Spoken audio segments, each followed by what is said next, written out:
ठीक 11 बजे नए भारत का बजट भारत के सामने होगा और निर्मला सीतारमण अपना छठा बजट आज पेश करने वाली हैं। लगातार तस्वीरें हम आपको दिखा रहे हैं। 2024 और 25 का बजट निर्मला सीतारमण की तरफ से पेश किया जाएगा, लेकिन वोट ऑन अकाउंट होगा। ये इंटरिम बजट होने वाला है क्योंकि अप्रैल और मई में देश में चुनाव होने हैं और जुलाई में पूर्ण बजट पेश किया जाएगा। लेकिन उससे पहले अंतरिम बजट आज जब पेश होने वाला है, जाहिर है कि हर एक वर्ग को बड़ी उम्मीद है आज पेश होने वाले इस बजट से भी निर्मला सीतारमण के पिटारे से क्या निकलता है। हालांकि तस्वीर बदल चुकी है, बजट पेपरलेस अब हो चुका है, लेकिन क्या तैयारी हर एक वर्ग के लिए निर्मला सीतारमण अभी की सरकार करके बैठी है, कौन सी योजनाएं, कौन सा एक्सटेंशन दिया जाएगा, इस पर नजर रहने वाली है क्योंकि निर्मला सीतारमण अपना छठा बजट आज पेश करने वाली हैं और बहुत महत्वपूर्ण क्योंकि हर एक वर्ग को इंतजार है, उनके लिए उम्मीदों का पिटारा खुले। बढ़ने से पहले इस वक्त की बड़ी खबर, अंतरिम बजट को राष्ट्रपति की मंजूरी मिल चुकी है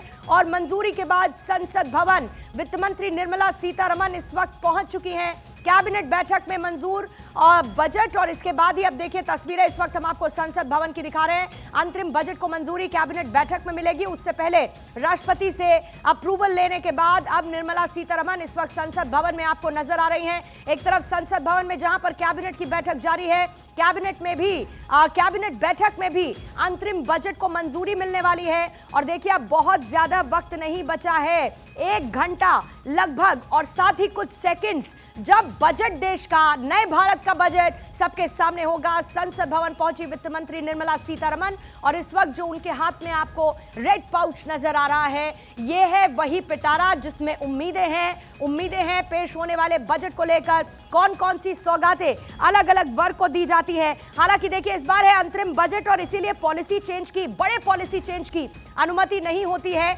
लेकिन फिर भी क्योंकि चुनाव से पहले का बजट है और इसीलिए यह भी होगा कि चुनावी बजट लोक लुभावन बजट के तौर पर देखने की उम्मीदें इसको लगातार बनी हुई हैं। कैबिनेट बैठक इस वक्त चल रही है और कैबिनेट बैठक में भी मंजूरी होने के बाद इस बजट को जनता के सामने रखा जाएगा। संसद भवन पहुंची वित्त मंत्री निर्मला सीतारमण इस वक्त और अंतरिम बजट में जो वर्तमान सरकार है, नई सरकार को आने और पूर्ण बजट पेश होने तक देश को चलाने के लिए उनको पैसा मिलता है और उसी पैसे के आधार पर ऐलान किया जाएगा। बड़ी घोषणाएं होने की उम्मीद बहुत ज्यादा नहीं है और इस बात के संकेत वित्त मंत्री निर्मला सीतारमण पहले ही दे चुकी हैं, लेकिन लोक लुभावन बजट इसीलिए होने की उम्मीद है क्योंकि आने वाले वक्त में चुनाव है और इससे पहले बड़ी योजनाओं का ऐलान किया जा सकता है।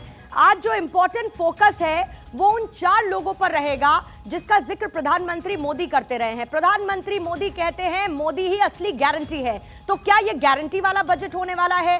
क्या युवाओं पर, महिलाओं पर, किसानों पर और इसके साथ साथ युवा वर्ग पर फोकस आज के इस बजट में किया जाएगा? इसके लिए इंतजार करना होगा, लेकिन अब इंतजार बहुत ज्यादा बचा नहीं है क्योंकि एक तरफ जहां पर किसानों की नजरें हैं कि उनके लिए पिटारे से निकलकर क्या सामने आता है, तो इस बार महिला सशक्तिकरण और महिला शक्ति को समर्पित जो तस्वीरें लगातार हम देख रहे हैं, क्या इस बजट से महिलाओं के लिए कोई बड़ी झलक देखने को मिलेगी? वित्त मंत्री निर्मला सीतारमण आपको इस वक्त नजर आ रही हैं, तस्वीरों में पहुंच चुकी हैं संसद भवन और दूसरी तरफ कैबिनेट बैठक जारी है। कैबिनेट बैठक में भी इसको मंजूरी मिलेगी। अंतरिम बजट को मंजूरी मिलने के बाद कैबिनेट बैठक से ये सदन के भीतर पेश किया जाना है और उसके बाद निर्मला सीतारमण अपना छठा बजट पेश करने वाली हैं, पहुंच चुकी हैं। हालांकि इससे पहले कुछ संकेत होते हैं। अगर आप संकेतों की बात करेंगे तो मैं सबसे पहले शेयर मार्केट के संकेत की बात करती हूं। अभी फिलहाल ओपनिंग में शेयर मार्केट फ्लैट ओपन हुआ है, लेकिन जाहिर है कि उम्मीदें बहुत ज्यादा रहती है। ऐसे में शेयर मार्केट किस तरफ आगे बढ़ता है ऐलानों के साथ, वो देखना होगा। क्या क्या हो सकता है जल्दी से उस पर नजर डाल लेते हैं। किसान सम्मान निधि, उसकी रकम को 6 से 8 हजार बढ़ाकर करने की उम्मीद इस बार जताई जा रही है। सेक्शन 80C की टैक्स छूट लिमिट 2.5 लाख रुपए तक हो सकती है, इस बात की भी उम्मीद है। आयुष्मान योजना में बीमा कवर को 10 लाख रुपए तक किया जा सकता है। ये बड़े बदलाव देखने को मिल सकते हैं और इसके साथ ही आप ये सोचिए ब्याज का एक बड़ा पैसा भारत सरकार का जाता है और ऐसे में उस ब्याज का पैसा निकालने के बाद जो पैसा बचता है उसको लेकर क्या ऐलान होता